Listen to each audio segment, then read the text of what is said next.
Yeah. Oh, I'm about to burn Spiro Ave down to the ground. Yeah. Burn Spiro Avenue to the ground. You ain't got no flame, bro. This is just because people want to see him get his ass kicked. It's not because he's actually good. Hey man, you're coming to my house. Right. More power to you, buddy.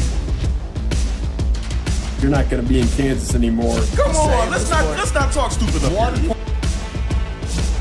Kory might be your asshole for you. This is a piece of shit. The greatest fight in history.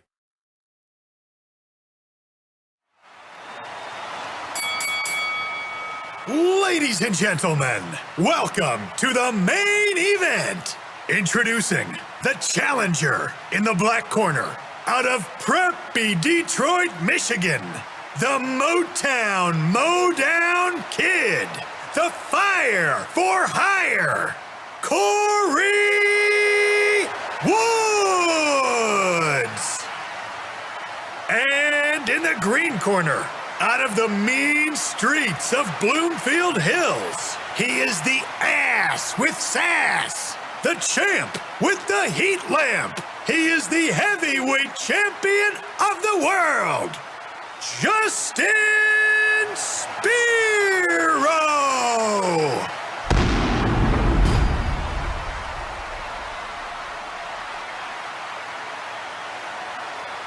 Oh boy, I am fired up, and I love having a very expensive and talented graphics team for this type of occasion. This is something I've been waiting for months and months and months. I've been in training. I have a gym in my garage. I've been doing sit-ups, pull-ups. I've been listening to Colin Cowherd make opening arguments on his show from 10 years ago, sharpening the tongue, sharpening the wit, sharpening the blade. For this night, I'm very excited. It's a guy that I've been following for about 6 months now. Have a lot of respect for him. I don't come into this studio to just knock people around. I want someone, if we're setting up a confrontational show, which I think this might be, we'll see. I don't know. It should get interesting. I don't want a punching bag. I want someone that I feel can knock me out if I, swing on him in the wrong way. And that's the guy I brought in tonight. We've had a couple of his colleagues in here, Sam Stick Day and my dear friend Adam Beydoun. He is the third member of the Woodward Sports Network to join us in studio, and the first one to join us under the pretense of a fight. So this is of any ilk. It's Kory Woods. Welcome to the studio, man. What's going on? So I right off the top, I got to tell you, this is a road game for you, which is it's gutsy. Like if you said, "Hey, come to the Woodward Sports Network, and we're gonna have this showdown," and I don't know where the bathroom is or anything, even the subtle stuff. It takes some balls. There's people like I won't name names, but even at your network that like would never come in here in a million years. They don't like me because I'm combative or talkative, big mouth, whatever it may be. They all have different reasons, I'm sure. But, just right off the top, I'll say, good on you for coming. I'm going to chop at you for some things.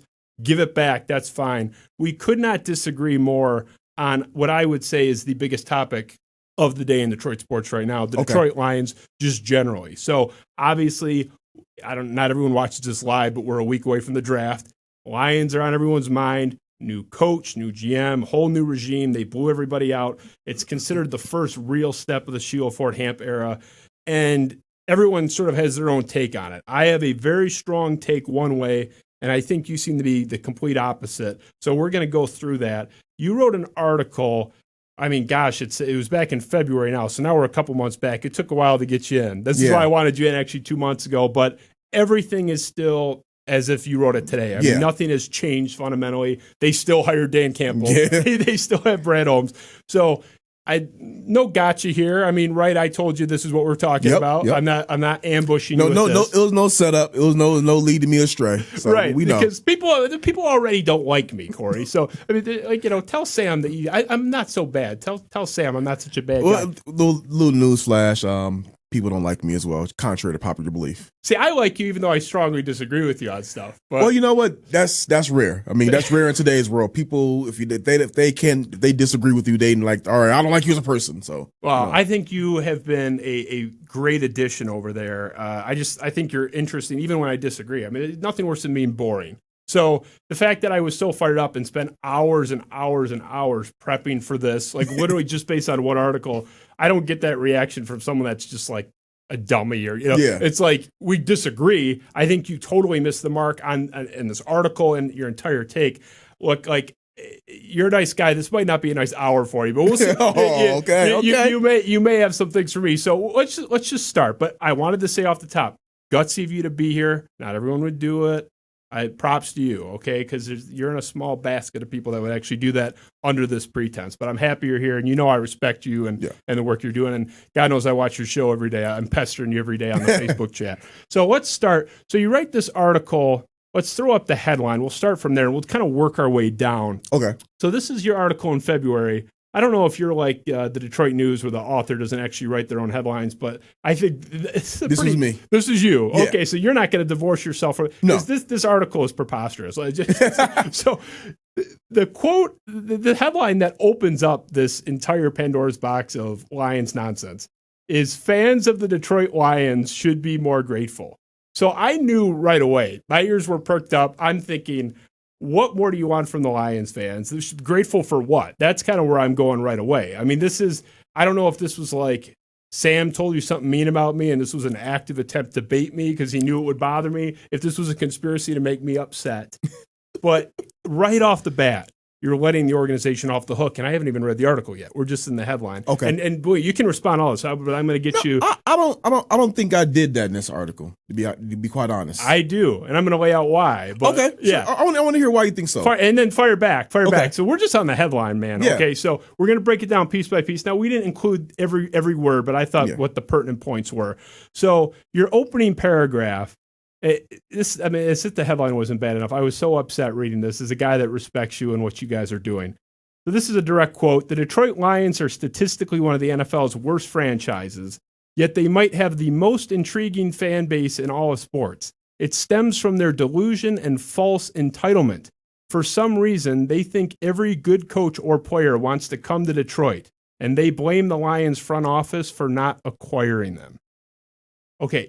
You call the Lions fans entitled. What are they entitled to?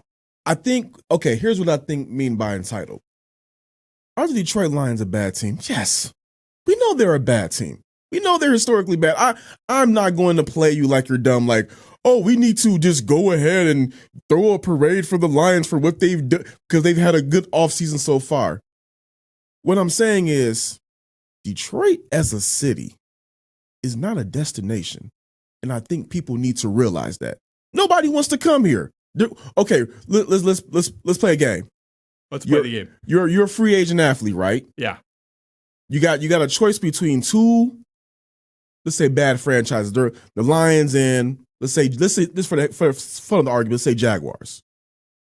Free agent. Are you going to go to Detroit to make those millions? Or are you going to go to Jacksonville to make those millions? Well, maybe Jacksonville, but less for the weather than the state income tax being zero. But look, we're going to get into the free agent destination thing. So just to clarify, that is basically your argument. I don't get how that ties to entitlement. I think that fans, here's the thing. I think that some Lions fans feel that the Detroit Lions can just go out and go get everybody, like, oh, if they didn't get so-and-so, like, let's say Leonard Fournette, for example. People were mad that the Lions went ahead and signed Adrian Peterson instead of going out and grabbing Leonard Fournette. How do you know Leonard Fournette wanted to come to Detroit? They probably didn't. Why do you fault the organization for not going out and grabbing a Leonard Fournette? Who know? If I had to go play with had a chance to go play with Matthew Stafford at the time, or Tom Brady, yes. Okay, here's who are you going with? Here's the flaw. You are blaming it on some dint of the city, or they don't want to live in Michigan. Ben, believe me, I was ready for this answer. Ben, throw up we're going to be skipping ahead, but throw up that beautiful graphic with the logos that you made. So you're talking about, oh, wouldn't you rather be in Florida? It's not the Detroit Lions organization fault. Are these free agent destinations to you? Foxborough, Massachusetts, dump, it's awful. Indianapolis, Indiana, great city, not that much better than Detroit. It has the same kind of deal with the suburbs. Pittsburgh, Steel Town, that's no paradise. Tampa Bay, Florida, you're in Florida. I don't know if you've ever been to Tampa. It sucks. Oh, yeah, I've been there. I hate it. I mean, I've been there. I lived in Central Florida for 2 years. I didn't know that. Yeah. So, I mean, Tampa to me, Tampa, nothing's there. It's besides Raymond James. It's a terrible. Let's be real. Yeah. But here's the difference. See, this plays right into this. See, this actually plays into me. Okay, but how? Okay, so look, of those places, what do all of those places have in common? They're all better organizations by virtue of the fact they exist in the same stratosphere as the Lions in the same league. They're all better organizations. So when it comes down to it, in the case of Tampa, if they didn't have Tom Brady, nobody's going there.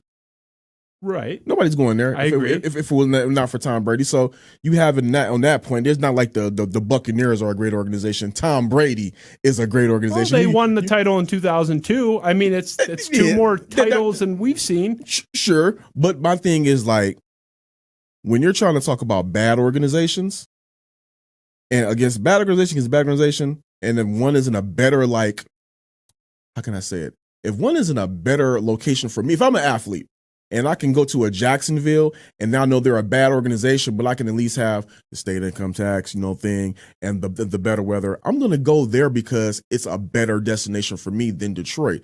If I'm going to deal with dysfunction, why not go with dysfunction, get paid, and be in a better location? I that's all fair, but I think here's where you're missing the mark. With those teams right there, yeah, those are just better. Or those are better. Those are free agent destinations because they are better organizations. Like, I can go there to win. Exactly. And that's the point. And we didn't even get to Green Bay. I mean, I don't know if you've been to Lambeau. I haven't been to Lambeau, but I don't think anything is in Wisconsin. The stadium itself is really cool. Like, if you go on Priceline.com or whatever you look at for hotels.com, and you're just like, give me the best hotel. Yeah. It's like a 2-star Days Inn. Like, it's just, there's nothing there. But you're making my point for me. You think I'm making your point. You're making mine. You're saying, oh, those are only free agent destinations because they're better organizations.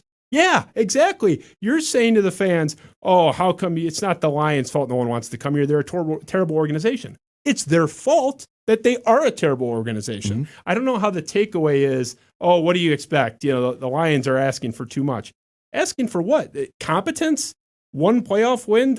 They won a playoff game, and I was still shitting my pants, man. You're younger than me. I mean, you weren't even alive, I think. Are you 25 or something? I'm older than you think. Really? Oh, you look young. Whatever. Yeah. You haven't seen. But I was alive for it. I was alive for the playoff win. But could I really remember it? I mean, that's another thing. I was born in '86. It's been okay. So it's shit, man. You do look good. I got to. What do you do? You got some fucking cream I can borrow? Look.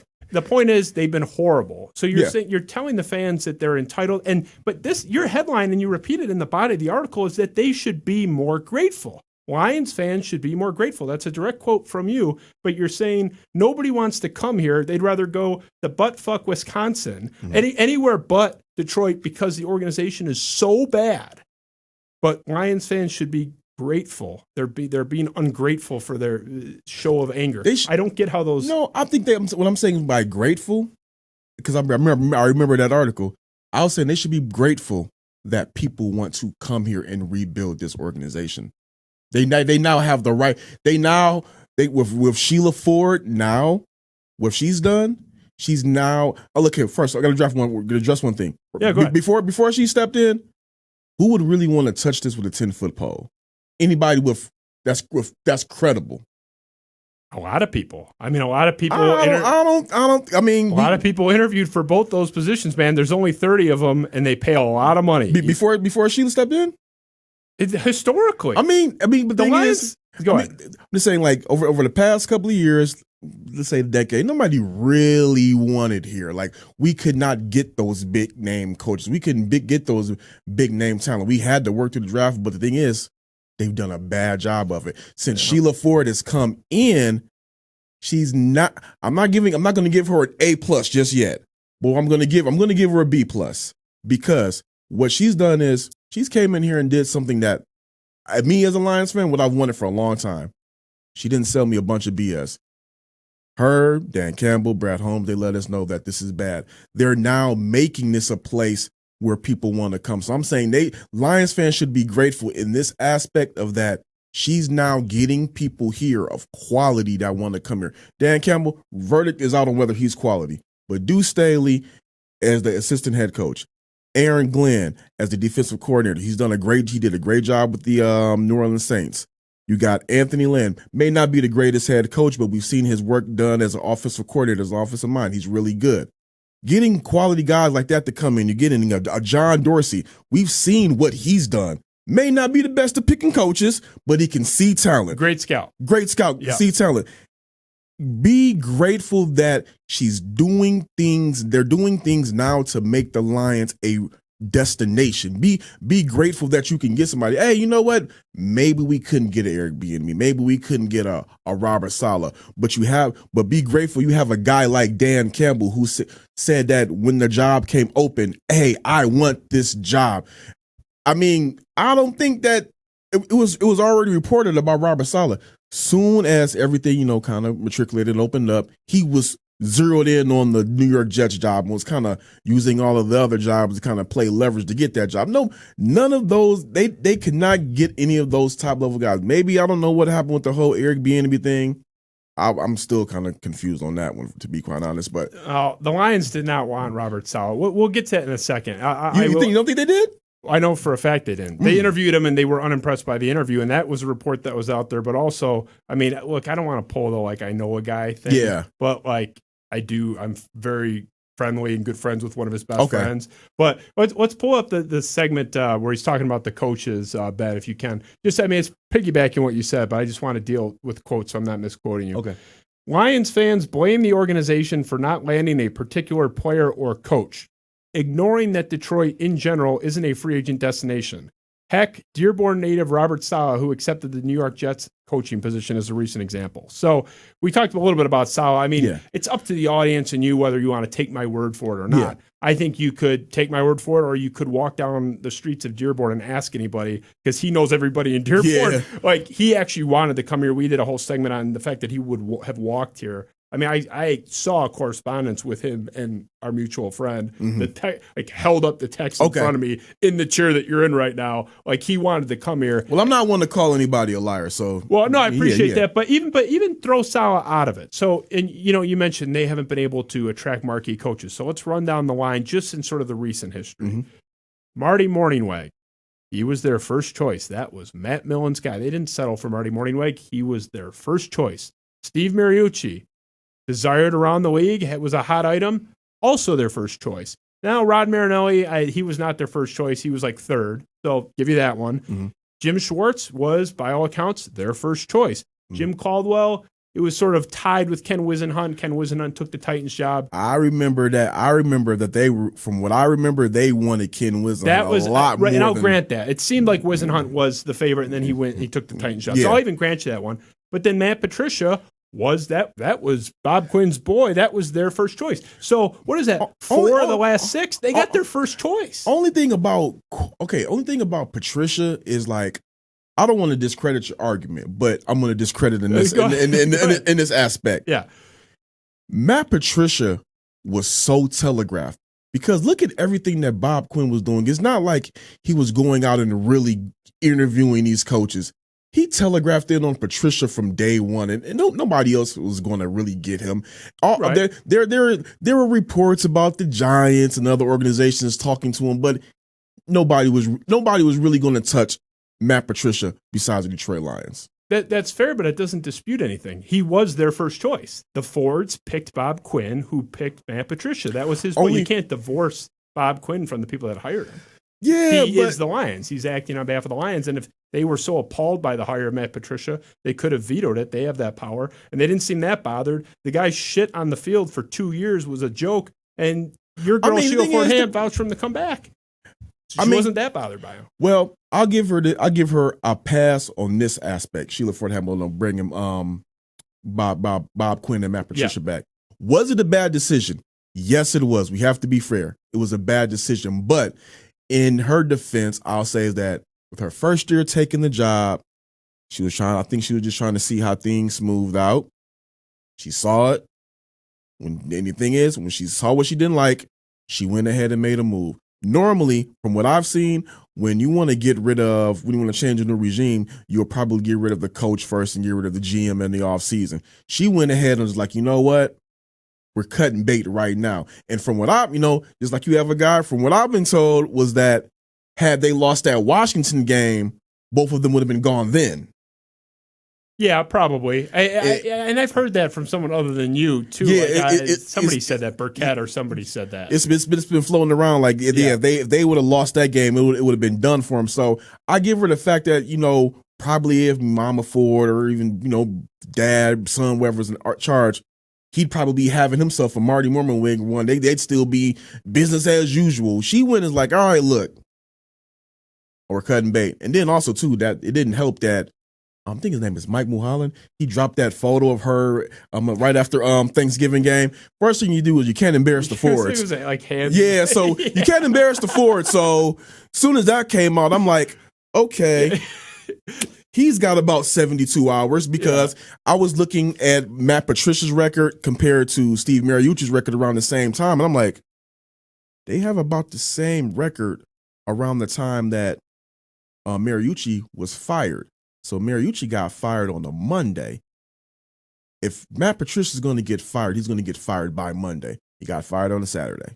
Oh, see, all of this is valid, and you're saying that you give Sheila Ford a pass. You want to assess the damage of the organization.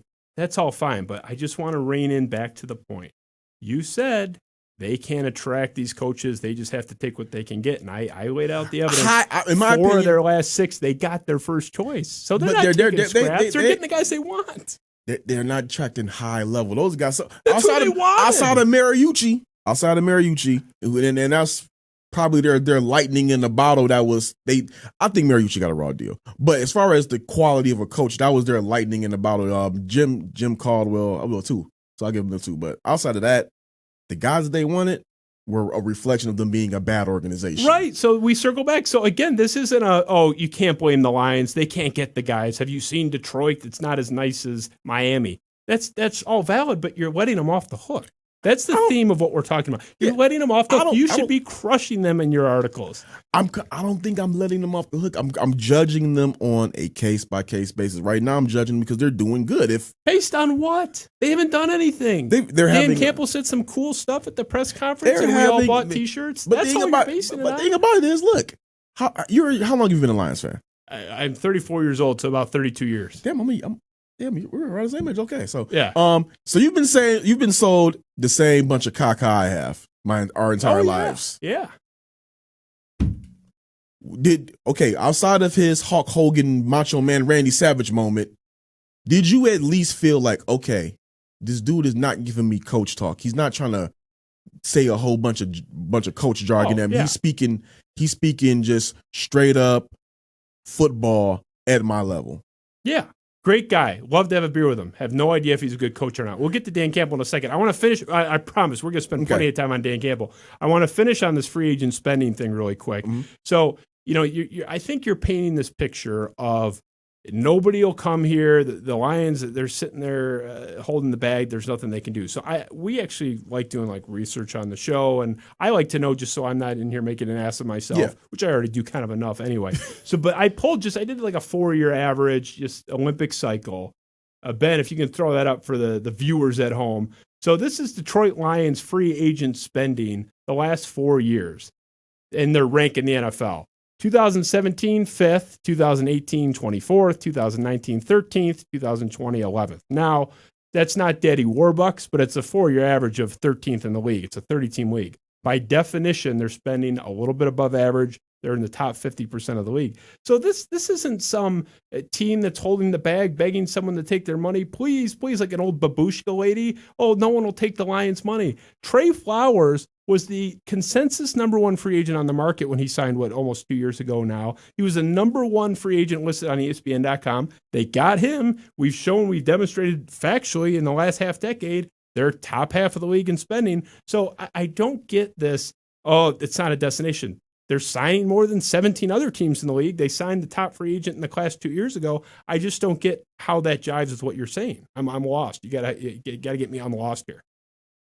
How does it not? I mean, they're spending. Okay, look, they're attracting talent, but in my opinion, you know what? I'm gonna have to abstain from the Trey Flowers talk just for this. I'm not gonna extend. I'm not gonna punk out on it. I'm not gonna punk out on it. I just do a lot of work with him. So, but I will. I like Trey, but I'll say this: I like him as a person. But if we're gonna be real, the Lions unlike a lot of teams, the Lions have to overpay guys to get him here. I personally think they overpaid to get Trey Flowers here. You're not going to be able to pay these high level free agents, at the market. The Lions are going to have to pay above the market because everybody talked about, yes, was Trey Flowers the number one target? Can't front. He was one of the number one targets at this position. But did everybody also say the Lions overpaid him? Yes. Everybody thought the Lions overpaid him. And that's my thing. We cannot just get those guys to come to Detroit. We got to overpay those guys to come to Detroit because they don't want to come here. But why? Is it just because Detroit doesn't have beaches? Because I this think is where you're letting them off the hook. I think it's a combination of things. I think it's a combination of them being a bad organization along with Detroit not being a desirable place. They both play hand in hand. I agree, but I don't know how the article and the position lands on, what do you want them to do? Be a better organization, maybe? I mean, maybe that would fix half of the issue. I mean, they're not going to relocate, but they could maybe be run competently. So, I mean, that's the thing. We're going to see from now. The thing is, what happened before the season, we know. Ran incompetent. But now we got to judge them from what they do now going through this season. So I'm judging them from like, okay, Sheila, your real restart is after you fired Bob Quinn and Matt Patricia. Now I'm judging you from this curve here on out. Should you have done it a year ago? I personally think so because the fact of you don't give guys who are coaching for their jobs a top 3 pick. That's just stupid. Negligence. It was negligence. It was stupid. Yeah. I understand why she did it, but at the same time, it was stupid. Got to call it what it is. But thing is, she went ahead and brought in those football minds, like she said, so she wouldn't make any more stupid moves moving forward. So now I'm judging her from like, okay, you've really kind of got an idea. Like, hey, I know what I know, and I don't know what I don't know. So let me bring in people to help me out with what I don't know. I'm going to judge her from here on out. And you know what? I can be talking about all the good they've done right now, and then here comes the draft, and they mess up the draft. Oh, don't think I'm not going to slam them for that. The draft, I think we actually are somewhat aligned. I mean, you wrote an article today advocating if he's available for Penei Sewell, which would be, I'm good with that. So. I'm kind of on the mindset of with the Lions on the draft is like, unless you do something stupid like draft another cornerback like a Patrick Surtain, it's kind of hard for you to blow this pick. There's so many good options. Like defensible options. Yeah. I don't think a quarterback's in play at all. Burkett and I argued about that when he was in studio. He's not saying they're definitely taking a quarterback, but he's like, it's 40, 50%. It's very much in play they take a QB. I think there's no way they take a QB. I don't know where you stand on that. Yeah, so if the article was meant where like, okay, escape the Lions, give them excuse everything we've seen before. No, it's not that. It's just like, okay, look, get rid of the PTSD. Let's just look at what it is for right now. This is not a place this is not a desirable spot. And granted, that PTSD could have come from the years of losing, but the past Quinn Trish regime really made this place undesirable. The fact that they got this with this rebuild, I applaud her for that because now it's like, this seems really tangible. This is something I can sink my teeth in and actually believe, not being sold, putting a Band-Aid on the problem. This is tangible. So now I can really believe in this. I'm going to give you a chance. I'm going to applaud you for what you're doing right now. But when you mess up on this, then I'll knock you back. You're going to hammer him. So I'm going to hammer him. So in year 65 of incompetent ownership from this family, like the 66th year is when the straw has broken the camel's back for you. How are we not there already? How are you not there already? I just don't get it. Because what do you mean by straw broken the camel's back? Well, you're saying done with them. You're saying just where you're not writing articles blaming the fans. Like it is the biggest case of Stockholm syndrome imposed upon a fan base I've ever seen in my life. That they should be more grateful. They've been tortured. I'm still a Lions fan, by the way. I want them to win. They've put me through the ringer for years. There's people twice my age that have gone through the same exact misery twice as long. For me, the grateful stemmed from the fact that, okay, I got to go off of my TL. So I talked to a lot of different people on Facebook. So this is the one thing about social media, we don't really get to see the inside of who we all personally follow. So when I was writing this in the mind of my audience, the people who I normally gauge with, just like, hey, you guys are mad that they didn't get this guy. You guys are mad that they didn't get this guy. Be grateful that they got guys who really want to be here. You're knocking them for this. You're knocking them for that. But you be grateful they got quality people to step in. When I say quality people, again, I'm not saying Dan Campbell because he's null and void. That's a big asterisk. They're hiring a bunch of quality people minus the head coach who's a TBD. That's a big TBD. But the thing is, he's a big TBD because we don't know him as a coach really outside of his interim time with Miami. But he's a good thing as far as he knows the organization, he knows the city, he knows the mentality, he knows how ugly it's been, and he wants the job of being able to. He really wants the job of being able to take them to the top. So I was saying, be grateful that in the aspect of you got a guy who doesn't just want to be a head coach of the Lions. He wants to turn the Lions into greatness because he understands the culture of the job. So I'm saying, be grateful in that mindset of like, hey, you got a guy who wants to be the coach of the Detroit Lions, not I'm just a Detroit Lions coach. I get it, and I get why that's been embraced. And I enjoyed the press conference too, by the way. I was not like sitting there watching it bored. I don't think anybody was. It was fascinating. I liked it. I think he's going to be popular if he does anything at all here. He's off to a good start in terms of the public perception. Yeah. But knowing where Lafayette Coney Island is located and knowing that the fans have been pissed off for a long time is not going to help you out-scheme Andy Reid. It's just not. You can either coach or you can't. And I mean, this is the thing with him. Like, I don't get – I think you have the wrong diagnosis with this organization just generally. But keeping it to Dan Campbell specifically, I don't know why I should be grateful for a guy that not only wasn't getting offers anywhere else, wasn't even being asked to interview anywhere else. So I have said to some controversy on this show that I don't even put any stock in that Miami thing. He was a babysitter. It's so easy to be the Dick Duran, the Darrell Bevel, where they get rid of the tyrannical head coach that everybody hates, and you come in and you're the rah-rah, fired-up guy. Of course they're going to play their ass off and love you for 7 games. You're not preparing the training camp. It's not your scheme. No credit. This guy has not been a coordinator. This guy has not really been a head coach. Nobody else even wanted to interview him. So this idea that we should be so grateful, what other options did the guy have? They gave this guy a 6-year deal, paying him a large sum of money, I'm sure, not disclosed, but these guys get paid a lot. Why should I be grateful for a guy that took the only person that would even have him in their living room, let alone sign a contract with them? Hey, you got a leader of men. Right now, we've seen it. The Lions have a leader of men. That is what has been missing from the organization for the past 3 years. Whether you like Jim Caldwell or not, all of his players say one thing about him. He's a leader of men. He treated them like men. Lions ain't seen that for the past 3 years. You know, but they have seen it. You don't have to go that far back. So let's throw that one up. We've used this once before, Ben, because I've heard the leader of men line before and it didn't work out so well, and the similarities are just like appalling. So Rod Marinelli shows up in 2006. I was a freshman in college during that press conference. I remember watching. And the Rod Marinelli similarities are there. They're very long in the list here. Okay, so here it is. Rod Marinelli, defensive line coach. Dan Campbell, tight ends coach. In other words, both position coaches. Rod Marinelli, assistant head coach in Tampa Bay. Dan Campbell, assistant head coach in New Orleans.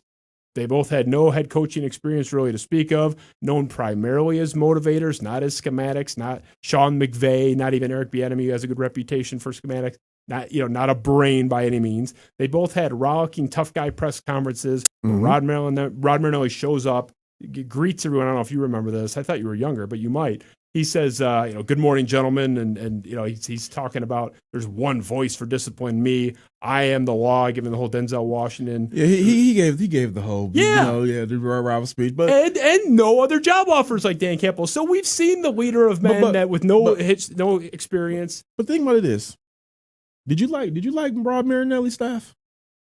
I liked their offensive coordinator. You remember who it was? No, I don't. Mike Martz. I understand. The architect of the greatest show on turf. No, thinking about this. You remember Mike Martz was here, but do you really remember Mike Martz was here? No, that's but I'm all we can do is work with what we know right now. And going in 2006, the move, Mike Martz was a coveted guy, had just won a Super Bowl as an offensive coordinator, came within a lick of winning as a head coach. At the time, that was the best offense ever. It's probably since been supplanted. It's a new era. But I mean, there's still, if you adjust. But outside of Mike. Well, no, they had a shitty defensive coordinator who they fired after 1 year, and then they replaced him with their son-in-law. But you're putting way too much stock, in my opinion, in this assistant coaching staff. You're saying, oh, Anthony Lynn might not be a great head coach, but we know what he can do as a coordinator. He's been an offensive coordinator one time for 1 year in Buffalo. They had the 12th ranked offense in the league. Not bad. The guy wasn't lighting the thing on fire. Glenn might be good. Total question mark. He was coaching 4 guys in a position group. So you're saying, okay, even if you don't like Dan Campbell, don't worry, guys. They got Anthony Lynn and Aaron Glenn. Those guys are at best question marks themselves. This whole thing is a 48-point Times New Roman font question mark. But here's the thing.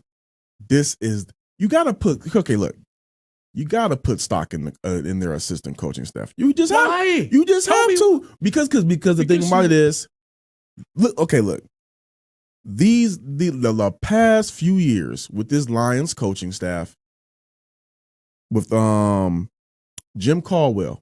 Jim Caldwell I wasn't really too. I like Jim Bob Cooter. I grew to like him, not love him. I grew to like him. He was good in that first year. Yeah.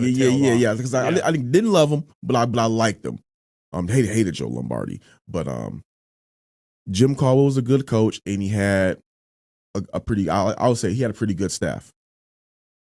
Matt Patricia, bad coach, bad staff. Dan Campbell, question mark as a head coach, but the potential of his staff is golden. I believe the potential of his staff is golden. That's what I'm saying. They have some hope that you can believe in. I didn't have any hope in the previous regime. I didn't believe in that. With Jim Caldwell, okay, that was tangible. This you can actually, now we're back to being able to believe in this. So that's why I'm putting stock in the assistant coach staff. The thing is, these guys could go out there and totally stink up the joint. They really could. We really don't know. I'm upfront about that. I cannot sit up here and just say, hey, Anthony Lynn and Jared Goff are going to light it up. I'm not going to sit up here and say that. I'm not going to sit up here and say that Aaron Glenn, okay, yeah, he interviewed, his press conference was great, but does that mean that the secondary and that historically bad defense last year is going to come out and play well? Doesn't mean that. But the fact that they have these guys who have done it at other places, have been able to, Aaron Glenn's been able to help out a secondary. You got Anthony Lynn, like I said, wasn't the greatest coordinator, but he wasn't the worst. He was in that top 15. You got something you can sink your teeth into. Something is tangible. A guy that you can help get these X's and O's that Dan Campbell's going to lack on. These guys can take care of the X's and O's. He can be the leader of the men. He can be the guy that can get them out on the field and inspire. I like what they're doing. If it doesn't work out, at least they tried something different. They didn't try to Band-Aid a problem. Too many times in Detroit as fans, we see the Lions try to Band-Aid problems. They finally told us that, hey, we suck. We got to start from the bottom, and we're going to do it with bringing in football minds like a Chris Spielman, like a John Dorsey, like a Brad Holmes to get this done correctly, because we got to admit that we don't know what the hell we're doing. Well, okay. And that's where I'm kind of at with it. In terms of the front office, we can have a sweet dance on that topic, because it won't be that interesting, because I mostly agree with you. I like the Brad Holmes hire. The only downside is, again, no experience. He was like fifth or sixth on the org chart for the Rams. But the difference between him and Dan Campbell is Brad Holmes has an impeccable reputation among all his peers, where everyone said, like, look, this guy, if he wasn't going to be a GM this year in this job, he was like a year away and he would have been somewhere else. Like, that was the perception. And look, I trust the opinion of the consensus more than I do, basically nobody. Dan Campbell doesn't need a big room to fill all the people that thought that he was not going to work out, that he was not a viable head coaching option. So, I don't understand really where Dan Campbell fits in with Brad Holmes. Brad Holmes, coveted. Everybody wanted him. Dan Campbell. I think Dan Campbell may not necessarily be. I think Dan Campbell fits in with Brad Holmes. Is that the Lions? Again, they went from. I know you don't like the leader of men thing, but the thing is, the Lions fired. You got to remember, the Lions fired their guy in Jim Caldwell. Even though, regardless of what anybody wants to say about his record or whatnot, that was really their guy, and Quinn convinced them to fire their guy. Now they're like, okay, since we're just going to go ahead and do this rebuild, I'm just psychoanalyzing. Yeah. Since we're going to go ahead and do this rebuild, let's get a guy that we know wants to be here, wants the job, and is in it for the long haul in the grind of turning the culture around. I just think you're putting too much stock into a guy that wants the only place that'll have him to give him a job. Like that, he had no other options. If this was a guy that had 4 offers, was interviewing around the block, and he said, you know what, there's something about that Lions job. I felt their pain in 2006 or whatever. Like, I want to be the guy to turn it around. There's something special about that place. It's a sleeping giant. You'd be right. Argument over. We wouldn't even be sitting here. Why does he have to be coveted by everybody else? What if the Lions just looked at Dan Campbell, or Dan Campbell went ahead and, like he said, Dan Campbell, okay, I'm just going to take him at his word. Yeah. He said that once the job became available, he went and talked to his agent and said, do what you can to get me in front of Sheila Ford. If he did what he had to do to get on their radar, and they interviewed all these other candidates and they saw that he was their guy, hey, hire your guy. I'm not saying you need the validation. I'm just saying it is a warning sign. It's troubling that you hired this guy and no one else. Again, there's levels. Maybe somebody offered him a job and you got him between the 2 offers. That'd be like the top level if we won the bidding war. The second level down would be he was interviewing around. It was, getting some nibbles. No one offered him the job, landed in our lap. We're at the bottom level. You were the only one that even called the motherfucker. I'm just saying, I'm not saying that absolutely means he's terrible, but if I can choose without knowing what's going to happen, I'm just sitting here right now, I don't know how many games he's going to win or lose. I would rather have the guy that all these billion-dollar corporations, or at least a handful of them, were at least interested in. Doesn't mean he can't work out, but if I'm betting a hand, I'm going to bet on the guy that was coveted over the guy that nobody else wanted. And again, it just comes back to me. I'm supposed to be grateful for Dan Campbell for taking a job when it was the only option. I'm not going to be grateful for that. I think it's cool. I think it's fun. I'm saying you got to be grateful that you got a guy who really wants the job. That's what I'm saying. Look, I'm going to go ahead. I know you said, I'm going to believe you when you said that your guy said Robert Saleh wanted the job, but again, it's just so many different reports out there that's just like, hey, this guy wanted New York all along. And I'm like, all right, damn, if he wanted New York. And the thing is, I'm writing my article based off of hearing he wanted New York all along. He's telegraphed this whole process to leverage to get the best offer in New York. So I'm thinking like, okay, damn, you couldn't even land the guy that was the hometown guy? Like, you couldn't get Robert Saleh? You couldn't get him to come home? Okay. Well, whether or not you dispute that Saleh wanted to come here, that's separate from whether the Lions wanted him. There's no evidence that the Lions offered him anything or trying to offer anything. Dave Burkett, who was pretty plugged in throughout the coaching church, said that they didn't want him. So even if whatever he was doing in his business, it still doesn't mean the Lions wanted him and didn't get him. Like, they chose not to pursue him or make him an offer for whatever reason. Yeah. And that's like I said, at the time when I wrote it, I was under the impression, like I said, from when I was reading I get it. And that, like that was out there. That's valid. But just the point is, again, I don't even think Saleh matters. The point is, the idea that Lions fans should be grateful for anything. How long are we going to be asked to be grateful, to be patient for things other than wins? I've had it. Win or shut up at this point. I think if this doesn't work, if this kind of like takes a nosedive in, like, I want to say year 3 or 4, go ahead and go out with the pitchforks. The demand changed. Go out there and be mad. I'm saying right now, be grateful that, you know what? They finally are getting it right. They finally are getting the people that want to be here and really are invested in turning Detroit around. Be happy that we got some people that wanted to be here, because again, there are some reports that guys are like, "Hey, I'm straight. I don't want to come there. I'm good on Detroit. I'm good on taking. I'm good on staying where I'm at right now instead of going to that dumpster fire of an organization because they don't have a clue." Now, if they go ahead and get this right with this, with this new turnaround, they might be able to go ahead and start making Detroit a free agent destination. Not because of like Detroit is attractive, but because hey, Detroit is a sound organization. I think Dan Orlovsky said it. Detroit, you were able to get some of those free agents to come to Detroit because during that span, I really don't like to give Martin Mayhew his flowers, but he did decent. He did decent until they let him go.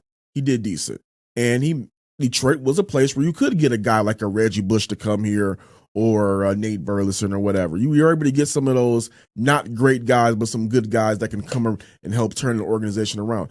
I think this is the position that they're in right now. They're able to get guys who can come in and help turn the organization. I remember back what Saints GM Mickey Loomis said.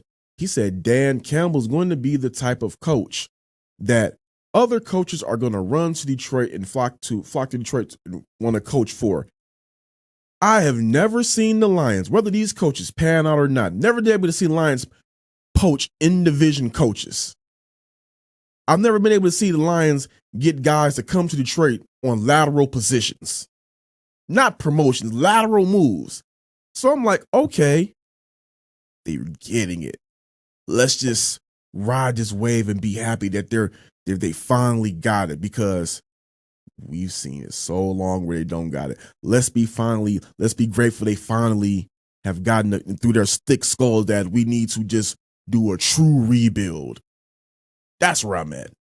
All of that's fair. All of that is fair. It's a good thing that people want to come and work with Dan Campbell, but there's a lot of good in quotation mark bosses out there that are fun, that are probably pretty shitty bosses and are ineffective.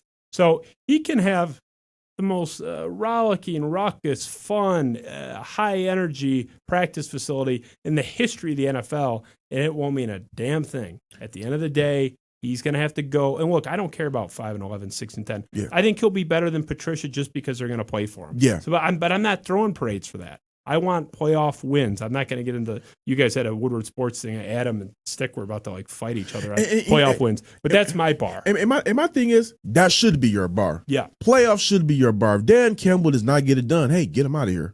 So that's where I wanted to finish on Dan Campbell. So if he goes 8-8, 9-7, let's say, I'll make it very easy. Mm-hmm. Let's say we relive the Jim Caldwell experience, exactly 5 years.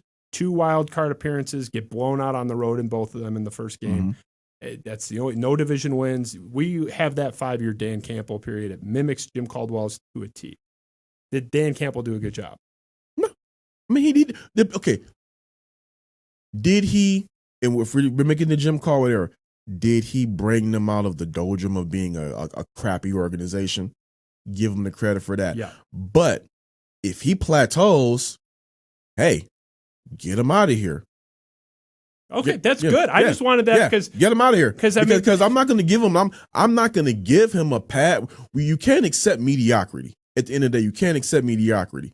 But if that's my expectation for him. I want him. I'm expecting by year. If it happens in year 4, okay. But I'm at least expecting by year 3 a playoff appearance and win.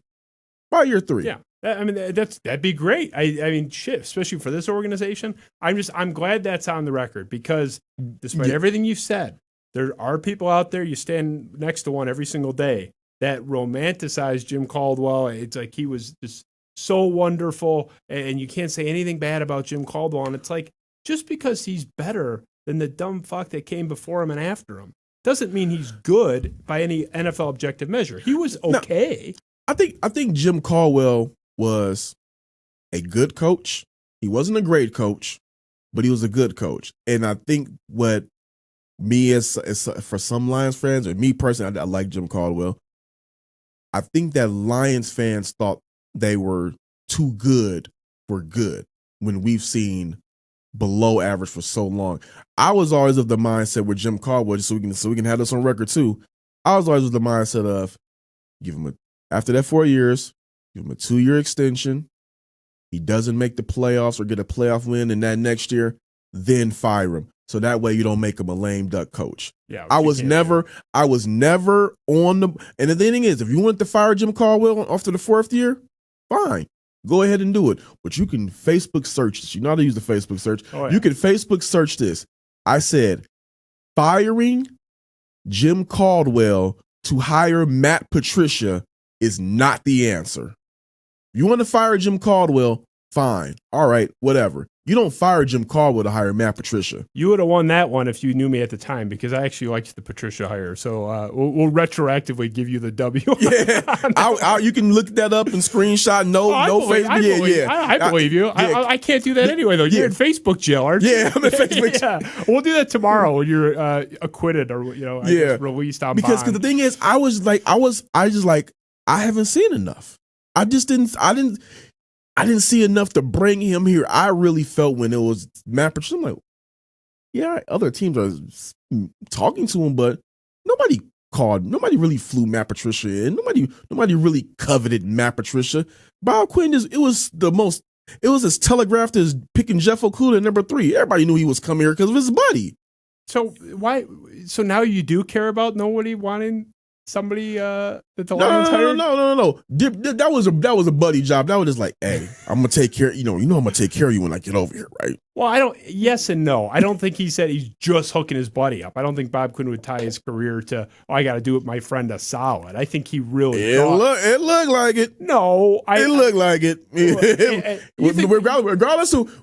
Regardless of whether that's what it was or not. That's what it looked like. Well, he thought that he was making the right hire, and it happened to be a buddy system. Those two I don't think they're like mutually exclusive, but whatever. I'll finish on the Lions here, and then we'll have a little fun on, you can tell you're in a Michigan State. Yeah. We'll finish there. But with Jared Goff, real quick, that was like the only thing in your article I agreed with. Like, I think Jared Goff has been shit on so much in the last 2 years, especially the last year. Just league-wide, fan-wide in the country. He went from kind of a little bit overrated to now underrated. Like, people act like this guy just sucks. I don't understand. I don't understand here's what I don't get about Lions fans. First off, Matt Stafford, what the hell has Matt Stafford done in Detroit for 12 seasons? Nothing. So I'm trying to figure out, you've seen the same movie for 12 seasons. You have a guy. I don't care how good the Seahawks defense is. I don't care what happened with the Cowboys. You have a guy who has not scored a postseason touchdown in 7 quarters. Yeah. That's bad. I don't care. That's bad. What has Matt Stafford done to make people be like, we needed to keep him? What has Matt Stafford done to where you can crap on whatever Jared Goff has done? Hey, Jared Goff has shown Matt Stafford has had good. He hasn't had great teams, but Matt Stafford has had good teams. What has he done? He's gotten 7 quarters without a postseason touchdown. He's 0-3 in the postseason. What has Jared Goff done with the good football team? He went to the Super Bowl and lost to Tom Brady in New England Patriots. No shame in that. I could make the argument that the 2014 Detroit Lions that lost to Dallas were better than anything the Rams have had around Jared Goff. Yes. I mean, that team. And then you got to remember, in that Cowboys game, Stafford had late fumbles. Yes. Yep. People just seemed like, was the penalty bad? Yes, it was. It was typical Lions. We got screwed. I got to ring Jim Caldwell. I wish he would have been a little bit more demonstrative, but that's neither here nor there. But Stafford had late game fumbles. That was still a winnable game. They should have gone for it on 4th and 1 after that penalty that was picked up. But I mean, there were so many factors. But the point is, look, I am not a Stafford hater. I'm not one that thinks he's the problem, because the problem precedes him by 50 years. But I'm just in the position where, okay, it's been a dozen years, hasn't worked out. We own a nursing home, chain. We sold most of them. But, we had a building that just administrator that was running the building wasn't bad. I mean, there were a lot of good qualities there, but census was low. Things just weren't working out. It was 5 years, and you get to a point where it's okay, it may not even be your fault, but we need somebody else. It's just not working out. That's where I think the Lions were beyond with Stafford. But yeah, that 2014 team, it's people forget. they were, and I haven't checked the stat in the last couple of years, but as of a couple of years ago, that defense, like it was Pro Football Focus, that defense was like the 7th best defense in the last 30 years. That like, defense was phenomenal. They were the best defense in the league, and they were one of the best in the last 30 years. Man, and they had Calvin, Reggie, who was still good. Because they had Terrell Austin as the DC, right? Yeah. Because me and my cousin, I'm pretty sure he's watching and sent them the link. Me and my cousin, they have a little joke, like, it was like we would say Terrell Austin would always close the gates because it was somehow the Lions defense was just always rise up in the moment and just get the stops that were needed to win those games.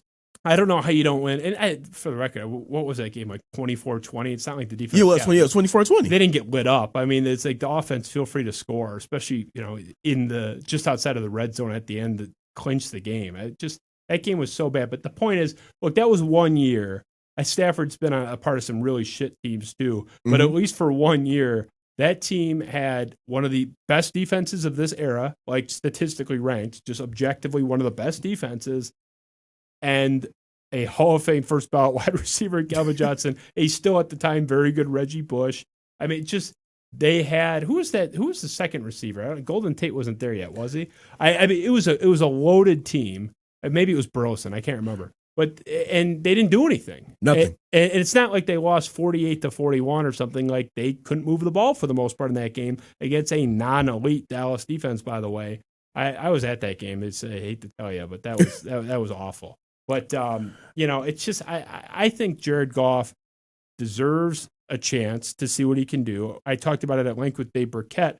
Everyone's saying, "Oh, you got to do play action 30 times a game." That's what worked in L.A.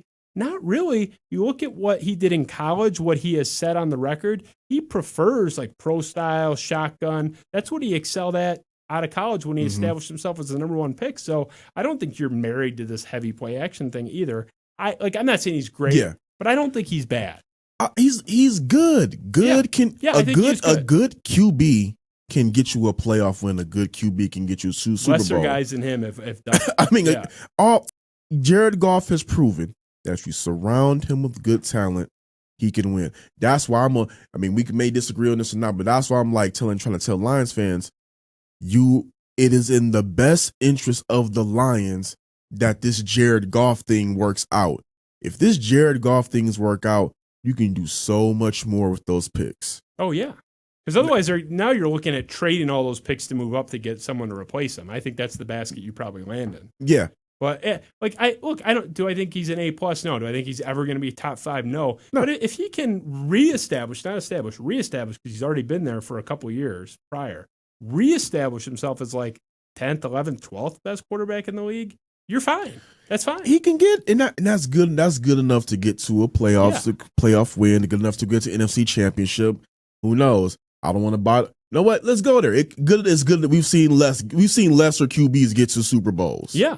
Yeah, and he was horrible in that Super Bowl, but it's just like it's not Joe Flacco. It's just like this idea that Jared Goff is just like shit. People are acting like the Lions just acquired Mitchell Trubisky in the trade. Yeah, I mean, I'm like, it's you didn't get Mitchell Trubisky. You got a guy who, as you're rebuilding, you got a 2-year window of like, okay, let's see.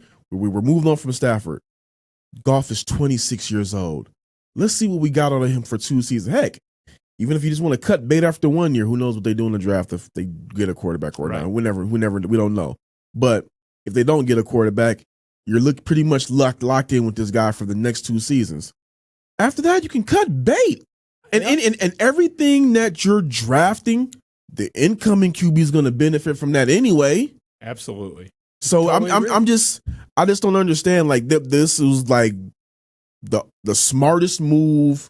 Again, it was a smart move. Like, damn, they got Jared Goff. They got those picks. They can cut bait next season with a minimal cap hit. Then the year after that is, if they want to keep him for the 2, then cut bait. We're good. I agree completely. Jared Goff is a dream scenario for this team. Like you said, 2 years. He's young. If it works out, maybe he's your guy. If it doesn't, only 2 years, no big deal. You're rebuilding anyway. He's not preventing you from signing somebody that's going to put you over the top. So who cares? You have to pay somebody. You're not winning anyway. He's young enough that he can be the guy. He's experienced enough that he's not going to totally embarrass himself. He's a good placeholder at worst. So I think if I could pick a guy to be in this situation, he'd be one of my first picks. Like a guy that's it's just, upside, but you're not married to him. I think it's perfect. I think it was a great move. I know there was a lot of buzz. I've gone back and forth on like whether they should have taken Carolina's offer. It was just for the 8th overall pick, but it's like it'd be great to get another one of these prospects. But now, like, who's your quarterback? And it's again, you wouldn't get the draft picks. You wouldn't get the multiple draft picks. So who knows? I don't know. We'll see. I don't like that we're agreeing so much on something. so we're framing this as a boxing match. So let's like call each other some names to transition. So we'll finish here. Look, I told you for other than the speed run, obviously I know you were looking forward to that. Yeah. But you were doing some serious, hate to say it, probably embarrassing pearl clutching at the end of March. You're a Michigan basketball fan. You're a Michigan fan in general. You're a Michigan basketball fan. Went on a nice run, 1 seed. Really probably should have beaten UCLA. They lose that game after missing, 7 or 8 shots in a row. They lose by a bucket. Heartbreaker, sucks. I get it. Don't blame you. I've said some crazy shit in the 72 hours after losses like that. Yeah. Worse. So that's why I want to revisit this, because I didn't get where you and Joey were going with this on your show. So you go on the air on the Woodward Sports Network. Check them out, guys, on the Morning Woodward Show. This is you and Joey going off on Michigan State fans, and you particularly with Tom Izzo. You were mad, both of you, at Michigan State fans for rooting against their rival or something. I don't know. Let's play it and then we'll react to it. They just sticking their chest out like, well, you guys were talking about us. Y'all lost in the play-in game in the month of Izzo. Here's my thing, Kory, to make you feel a little bit better. If you lose to a team and then later on cheer for that team just because you lost to them, softest shit in the world. So go ahead, be a proud Michigan State fan because the team you lost to beat your rivalry 4 weeks later. Good job. You made it. Spartans need to worry about Tom Izzo not grabbing his players as opposed to what Michigan losing in the Elite Eight. Y'all didn't even sniff the tournament. A few things here. First of all, the Joey thing, saying that I can't, as a Michigan State fan, root against Michigan because their opponent happens to have been the one that extinguished me a week earlier. I don't get that. I know a lot of Michigan fans that were rooting for Texas Tech in the Final Four in 2019 who had just beaten them the week prior. I didn't hear any of this, well, they beat us, so go green, go white, or I'm neutral all of a sudden. You're going to root against Michigan State. Now, that was what Joey said, not you. But do you agree with me on that? I'll say this. I know how that rivalry is. So I already know that it's going to be mudslinging both ways. So I just it's one of those things where I just get it. Because the thing is, did I go to Michigan? No. But I went to Eastern Michigan, right up the road. So I've been up there enough to kind of understand, like, if Michigan is playing Michigan State, or if Michigan State is about to play some team and they're about to go do something great, everybody's going to take a great laugh when Sparty gets their ass kicked. And it's going to be vice versa. I understand that anytime that Michigan gets their teeth kicked in, hey, Spartan's going to have a laugh out of it. So I don't necessarily agree with that point, but here's my whole thing. Again, I'm speaking to my TL. I'm speaking to the people that are following me. I'm speaking to my friends who go to Michigan State and like to troll me for being a Walmart Wolverine. I'm like, okay, I like Michigan. You're faulting me for liking the school that I've liked since I was a little kid. Oh, okay. I didn't go there. I don't have an NM card. Okay, that's all you got. That's the worst thing you could call me. Can I interrupt you and then I'll let you finish. Okay. You can turn my mic off for 5 minutes, but specifically about the Walmart Wolverine thing. I have always had one rule about this. Now, like I am a Michigan State alum. Of course, you can root for Michigan, Michigan State, Eastern, Western. I don't give. Doesn't matter. Whatever. The one thing that you can't do, in my opinion, is play the academic card if you're a Michigan fan that didn't. Yeah. And guys have done that to me, like, can't read, can't write. It's like, dude, you went to Western, man. I don't play the academic card in general because I feel like if you go to a school of higher learning, then hey, that's great, and I agree. I wouldn't play it because Michigan State's a better academic school. But I hate that too when like people that didn't go to Michigan. You better have gone if you're going to play. Just for the record, that's an acceptable use of like. Shut up, you Walmart Wolverine. But other than that, like root for whoever you want. Sorry, floor's yours. Sorry. Yeah. So my thing is like, oh my God, when I'm talking about Michigan State fans who are not objective, my friends are the worst. I'm talking about the worst. You probably what is your worst loss from Izzo to your recent memory? Like just the one I was most bummed about. Just pick one. Michigan State Butler in the Final Four in 2010. Draymond Green should have been at the line. They will never objectively criticize the team. Ever. They'll never be objective in saying when Izzo's done something wrong, but they'll be the first ones to mention when he's done something right. They'll be the first ones that tag me to 80 million articles. I wake up and my phone is just blowing up and they're like, you see this? But then if Michigan State loses or Izzo does something wrong, where y'all at? It's all quiet. Where y'all at? I'm refresh. Am I connected to the internet? Did my phone get cut off? Because you guys were so demonstrative.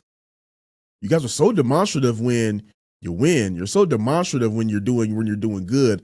But when just something small happens, you're quiet. So when I was looking at this, the whole to kind of get to the point to the play-in. All right, my friends keep telling me it's January, February, Izzo, April. So I'm like, I know who Tom Izzo is. I'm not stupid. He's one of the greatest. First off, he's one of the greatest basketball coaches in this state's history. He's going to go down as one of the great college coaches. I don't know where you rank him, top 15, 20. I don't know, but he's going to go down as a memorable coach. But you gotta, if it's the month of Izzo should not be in a play-in game. If you're an Izzo coach team, you should not be playing to get into the tournament. So I'm like, hold on. This is the month of Izzo, and y'all not in the tournament already. If y'all in the tournament and y'all lose in the first round, okay, it happens. Upsets happen. This is the month of Izzo. Why are y'all in the play-in game? Why aren't y'all a lock? On paper, officially, they made the tournament. I mean, that's always the argument. But look, I think we're kind of missing because, look, I agree. I wasn't chirping Michigan after they lost to UCLA. You weren't. No, I'm not saying they weren't out there. And for the record, the people you're talking about on the Michigan State side, they don't like me either. Because I mean, Ben might be in there laughing, but like I get a lot of shit. I get more shit from Michigan State fans than I do from Michigan fans because I do criticize the program when I think I did an entire show. It's still on YouTube during the whole coaching search fiasco before. Thank God Mel Tucker came in on a parachute and saved us. But I went off on the school. I wrote an article that was on my old website, still up there somewhere, just crushing the whole university for their handling of the Nassar incident and how embarrassing the whole thing was. I am like king of criticizing Michigan State despite all the green around. And the thing is, when I'm writing those articles, you know what? I'm not going to apologize for it, but when I'm writing those articles, when I'm making those opinions, it's to those people. Well, and that's fine, but who are not objective. But let's. For the record, I agree. No, I agreed with that part. Your part about like, hey, sit down. You guys lost 3 games ago. Like, what are you doing? I agree with that. It's like when Michigan fans were chirping us when in years we've gone farther, which have been a lot. Like, shut up. What are you doing? Like, I tell that to my friends. I'm like, hey, I'm with you. We're like simpatico on that. Where we sort of deviate is you had the pearls. You were clutching them. You were squeezing them into liquid. About Tom Izzo grabbing his players. And I don't know if that was frustration, so we can hash that out now. Maybe you were mad about the loss. Your fans were getting on your nerves. Are you really bothered by the Tom Izzo thing? Because I'm guessing you didn't say anything about Mark Turgeon and that Maryland thing where he had to be physically restrained. I don't remember Tom Izzo getting ejected because he was being physically restrained from charging an opponent's coach. But that's Juwan. I'll break him now. So the actual incident with Izzo grabbing the player, do Kory Woods have a problem with it? No. I personally do not have a problem with it because I wasn't the greatest high school athlete, but I've been coached hard. I ain't been hit, but I've been yelled at. I've been called some names my mom doesn't know about. But I took issue with it for the simple fact that Izzo has to know that this approach doesn't work anymore. And it's he has to adapt with the times, and it's no fault to his own. It's I really hate to get on kids, but the newer generation is a lot softer. they're not going to respond to that same type of coaching that worked with a Draymond Green, that worked with a Kory Lucius or a Kayla Lewis. What about Aaron Henry? Aaron Henry was the one getting yelled at 2 years ago. How did he do? He's had a pretty good progression trajectory, year 1 to 2 to 3. And the thing is, Aaron is a great decline, like not in beating in that toughness. It's like it's gone off a steep cliff. Like kids are really becoming soft. Oh, I agree, but those kids don't come to Michigan State, or if they do, they don't last long. They're Chris Allen or Garrick Sherman, and they run off crying. The thing is, and you're right about that, but when you got that stuff happen like that on tape, then you get the media chirping, you get all the outside noise coming in. That's why I'm like, Izzo has to know, like, one, this generation of players are softer. Two, you can't do that on camera because you get talk like this. You get talk of people going ahead and psychoanalyzing and inserting their opinions. Do it wait till you get to the locker room. Don't do it. Don't do it out there anymore because this generation is different. We're in the cancel culture right now.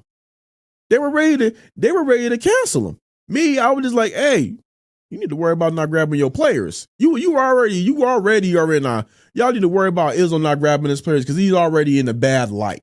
Okay, that's fair. So you weren't tossing and turning, thinking about the poor children. No, I'm more so just hey, you gotta worry about your image. Your image is y'all got bigger stuff to worry about right now as opposed to just this. Izzo's putting y'all in a bad look right now. Whether it's right or wrong, hey, I personally don't have a problem with it. If I had a kid and he got into Michigan State, Izzo's there. Hey, take your ass and go play for Izzo. All fair. Do me a favor. Tomorrow, ask Joey if he wants to retract that I wasn't allowed to root for UCLA and that thing, and ask because he doesn't respond to my chat on your show. But anyway, I just that whole thing, the whole Michigan State thing, like I honestly find my own fan base more irritating than Michigan's just for the stuff you're talking about. Everyone is so dishonest. Like and look, I've proven wrong, but when Jim Harbaugh was hired at the time with what we knew, A+ hire. Oh, yeah. Like 100 teams in the country, 10 NFL teams would have wanted him. He came home. He was the guy that at the time of the hire, he was the guy that was like, oh, crap, they're about to be back. Exactly. And I was the one saying that. And I don't delete my tweets. They're still up there. It's embarrassing. I wish I had the lack of integrity to go in and do some editing because it is embarrassing. But I was saying like national championships plural. But like these people that were like, oh, I'm like, no big deal. Jim Harbaugh's no big deal. It's like, you have to admit, with what we know at the time, that's a pretty good hire. Like that, they did a good job. And you know what? Even though he's underachieved, definitely underachieved, I still think it's a good hire. Oh, with what you knew at the time, I don't know. I mean, you have to beat Ohio State at least once. That's another 2 he hours. He has to beat Ohio State once. Not letting him off the hook for that. Not letting him off the hook for his record against good teams. But I wish I had the tweet, the post right in front of me. But the gist of it is Michigan fans can be a bit delusional. Michigan was never this 11, 12 win team every year. Michigan has always been a 9, 10, occasionally will pop out an 11 every year team. Yep. And I said, granted, when you brought Jim Harbaugh in, his job was the idea at the time was national championships, plural. At least what he's done is, I said, outside of getting the occasional every now and then win against Ohio State, he's at least brought the program back to what they always were, a 9, 10 win team. Maybe. I mean, this year will be telling. Well, this year, this year years in a row. Yeah, this year and last year don't really back up that point because that's where I was coming from. This last year, aberration. I think last year was aberration, but this year, judge them as is because then I'll be like, okay, wait a minute, that really wasn't an aberration. Then that was 2 back-to-back seasons of turmoil. We just gave this guy extra. And honestly, whatever you think of the Harbaugh thing, that's just one of many examples. But, it's even like when Juwan Howard was hired, Mike Valenti famously went off on what a terrible hire it was. My position was, I have no idea if he's going to be good or not. He has no experience. He might be the best hire that's ever been hired, and he might be terrible. Did you watch that press conference with Howard? Yeah. Where he teared up? Yeah, I did. Did you notice something? because I was there. I noticed he cried, but I don't know what you're referring to. So it was. I know this is probably going off subject, but I was really the only one who asked him what the hell he was going to do. Then the questions started to come after, because up until that point, everything was just about this whole Fab Five reunion. Yeah, I do remember that. How it felt to come back. And then I just straight went for the jugular because I remember it clear as day. I say, look, what are you going to do to bring the high level of talent and then attract the All-Americans back to Michigan that John Beilein wasn't getting? I was the first person to ask him a basketball question. As soon as I handed the mic, a guy was like, did you invoke John Beilein in your question? Did you really say? I didn't say John Beilein, but I said from the previous coaching, like, what are you going to do to attract those high name recruits, All-American coaches? That is a good question. That Michigan has not been getting. I don't know what he said, but whatever he said, he's doing well because they have the number one class in the country, so it's working out. So, all right, let's get to the lighthearted section here. Our speed round, Ben. You can fire it up. I'm looking at our desktop background in studio here, Ben. I don't know if something's glitching on you, but if you're ready, Ben, we can start the speed round with Kory.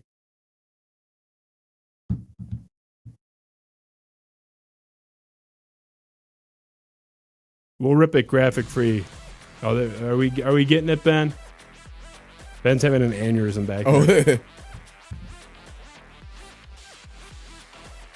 All right, I can't see anything, but I'm going to wing it, Ben. So if we figure it out, no problem. So you know the rules, similar to word association, but a little bit longer.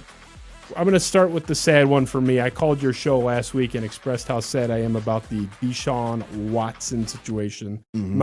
I guess he's still my favorite player in the NFL. I mean, maybe he'll be cleared of all charges and that, but I'm curious for your take on this. The next game Deshaun Watson plays, when do you think he plays again? No deep dive on the case, just just when's he suit up? You know what is interesting? Because, and I'm still been kind of doing a lot more research, so just forgive me. I'm just pretty raw on this. Yeah, no problem. I believe like the league has some kind of policy where they can just go ahead and suspend him just off of being, they can detrimental to the league. So it's like he could find himself in a Ben Roethlisberger type of suspension, for a couple of games. I don't know if he would get a whole season just yet because it's still kind of early, but I could see him losing, being out about a couple, like maybe about at least, I'm gonna say somewhere between 4 to 6 games. So you think he plays this year? Because some people don't. I think there's a chance he could play this year, but I'm probably on with the Texans and everything like that. I'm probably is going to be like on the some people like to go likely to unlikely. I'm unlikely to likely. Okay, fair enough. Yeah, I mean nobody knows. And the story keeps changing too. It's like it gets worse and worse and worse. So who knows? I'm sad about it though. It's an unfortunate situation all around.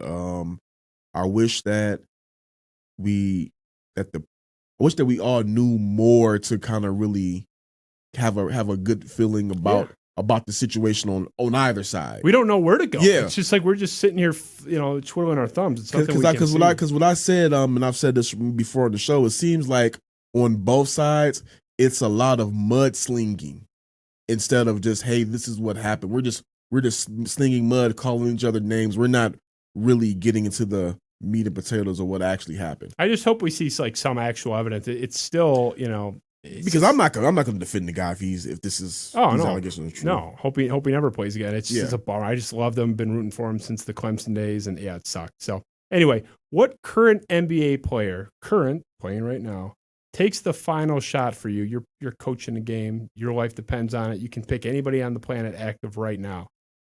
Damian Lillard.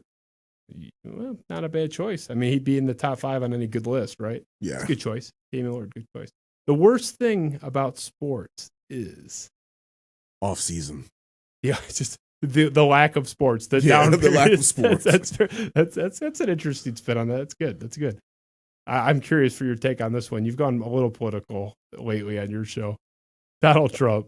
What's your take on Donald Trump, the 4-year presidency in particular?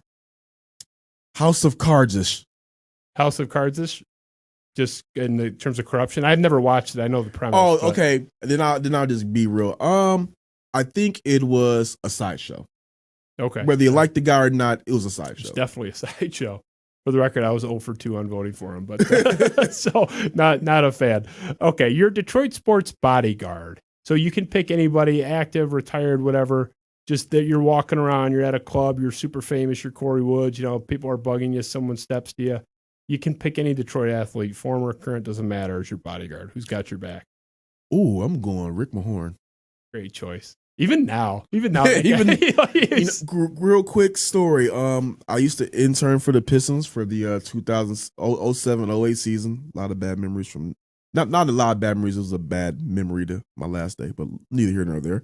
That might be interesting. I don't know how deep you want to get, but I'll tell you about that. But I had as part of my intern, I had to go do some jobs. I had to get Rick Mahorn's orange poppin' and popcorn every game. Orange pop and popcorn was his order? Every game. That's funny.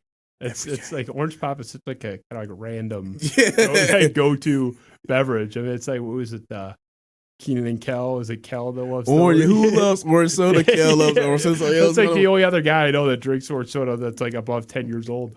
That's funny. Rick Mahorn's a great choice. Even now, when you see him like lumbering down the hall, he's a towering, intimidating figure. He's got like the biggest ass I've ever seen. Too. It's just like that. Even when he played, it's just I can't imagine guarding that guy. It's just like his clear out. It's just a nightmare. He'd be the worst guy ever to guard. So okay, we'll finish here. Last one. Does Juwan Howard, the aforementioned Juwan Howard, win a national title at the University of Michigan? Not next year, just ever. Yes. You think so? I think so. Well, he was a 1 seed very early on with kids that were moderately recruited, not as heavy as the ones he's bringing in. So I think it's a safe bet. We've seen the program get on the doorstep twice in the last decade with sort of a middle-tier recruiting platform. Juwan's recruiting at an elite level by definition. So, yeah, I mean, I hate to say it. I'd like to see it never, ever happen. I've had 2 rough nights where I was boozing a little bit with Villanova and Louisville prior. So, I don't know. But if I had the bet gun to my head, I think he's stayed at least 5 years, and I think that they get it done at some point. I think he gets it done.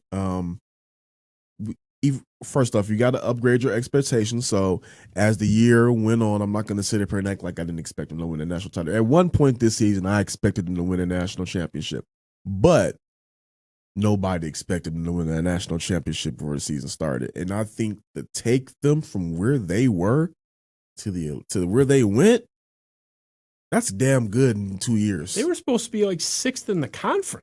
Yeah. Like they were getting picked 6th, 7th, even 8th. I saw one of us in the conference. So it's like he did an unbelievable job. Now, what I'm hoping is I'm just hoping that he didn't peak too early.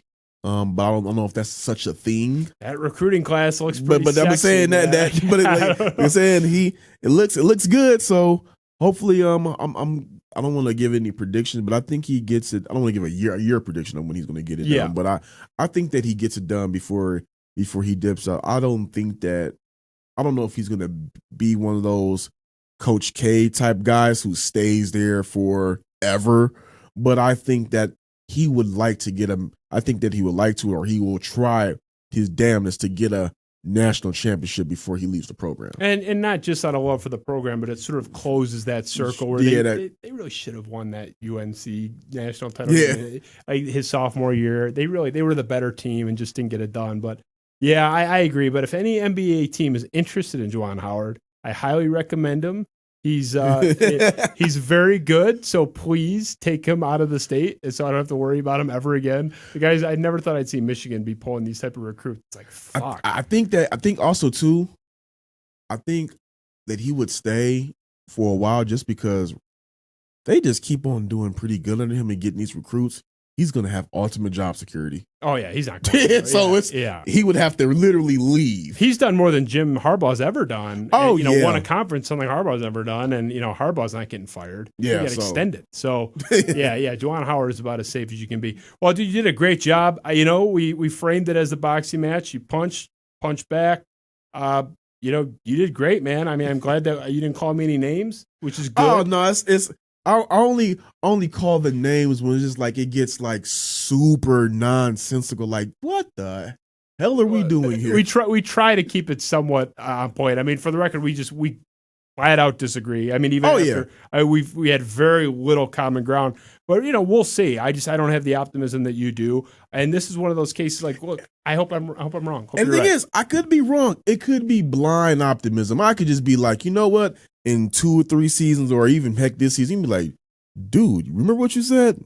Yeah, I did. I don't run away from what I said. I stand on the ground and I stand behind it. But again, I really hate to be it feels different guy, but I can honestly just say I can look at this new process and be like, all right, I can at least sink my teeth into it. Hope you're right. I am dubious. So I'm guessing, because I know you guys bounce all over the place and you were covering for other people. Are you on at 8 o'clock tomorrow? Yes. As normally scheduled.